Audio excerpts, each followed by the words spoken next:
মহাভারত একটি প্রাচীন ভারতীয় মহাকাব্য, যেখানে কৌরব ও পাণ্ডবদের মধ্যে কুরুক্ষেত্র যুদ্ধে সংঘটিত দ্বন্দ্বকে কেন্দ্র করে কাহিনী গঠিত হয়েছে।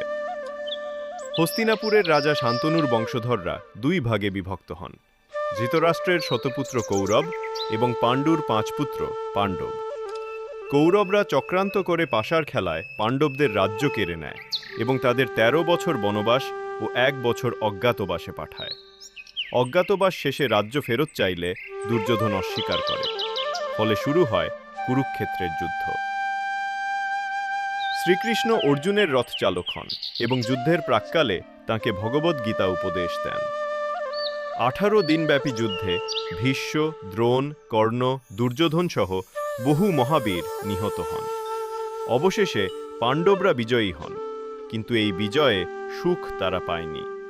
পরে তারা সন্ন্যাস গ্রহণ করে হিমালয়ে গমন করেন।